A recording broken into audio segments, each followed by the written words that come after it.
Dr. Martin Giese here with your Science Moment. Today I'm going to talk about face masks and perceptual illusions and how when you wear a face mask, you're not only handicapping yourself, as I talked about in my very first Science Moment video in the endless COVID season, in terms of blocking your lower visual field, which sort of prevents you from having the full visual field that you need to capture the optic flow and have the acrobatic, behaviors that we need to have to really move around the world safely.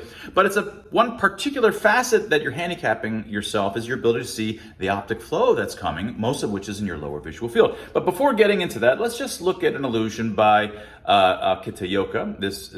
He's a great sort of psychologist and artist who has many beautiful illusions, and this is sort of one that he's been playing with the last 5 or so years. So let's take a look at it.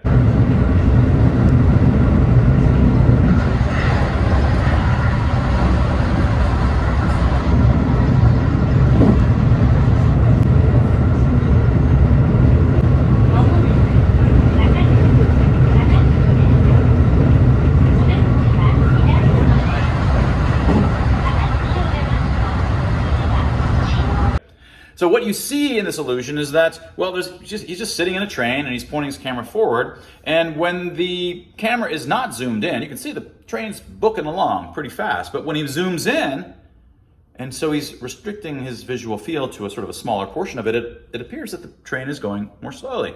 And he zooms in again, it's going slower still. So what's happening in these cases is just that you are missing the optic flow angular velocities that happen nearer to the edges are now missing once you've zoomed in. And it's those optic flow lines, especially when they're moving quickly in your peripheral visual field, that tells your brain how fast you're moving. When you suddenly zoom in and that whole thing, it fills your visual field, you say, okay, I'm not moving very fast anymore because I don't have the fast optic flow lines any longer, right? So the way that you determine your self-perceived speed is by virtue of these optic flow lines and how quickly they're moving. So I talked about this before in an earlier video, and I was talking about a specific case for me when I first started riding a motorcycle and I took it out of the dealer and I'm trying to drive home and I'm trying to even just get to 35 miles per hour. By the time I was at 20 miles per hour, the optic flow lines in my visual field, because in a motorcycle, you're getting full optic flow lines, whereas in a car, you're not getting it at all. You're getting the closest optic flow is much farther away, in front of the car, so you're not seeing this full range. But of course, after a few days or weeks, we calibrate that 60 miles per hour in a car is sort of this much optic flow, in terms of the angular speed of the optic flow, so we get that calibrated. But once you're calibrated for that, when you're on a motorcycle for your first time, by the time you're at like 20 miles per hour, you have the same kind of optic flow angular velocities as you would at 60 miles per hour in a car.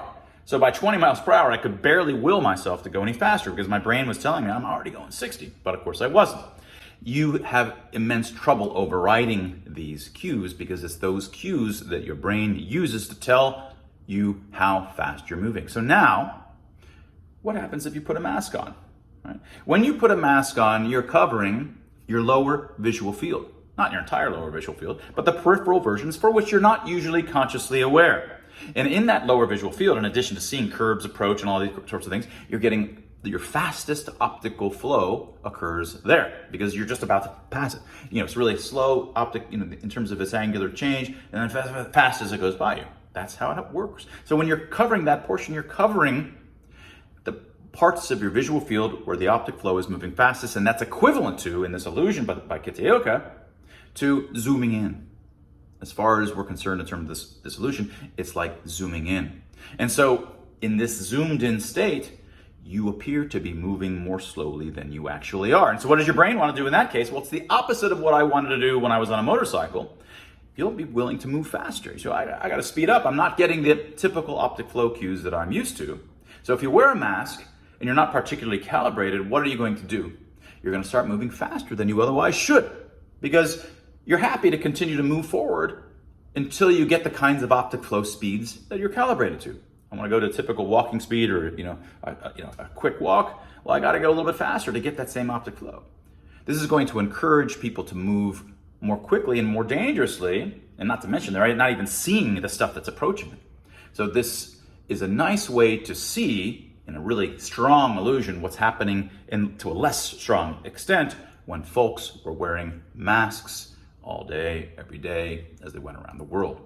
And that was your science moment. If you're interested in vision, the evolution of vision, why we see the way we do, including things just like this, why your eyes are situated in your head so that you can see your own face in your own lower visual field, so that you can anticipate the next moment and be an acrobatic animal, among many other things, get a copy of my second book, Vision Revolution.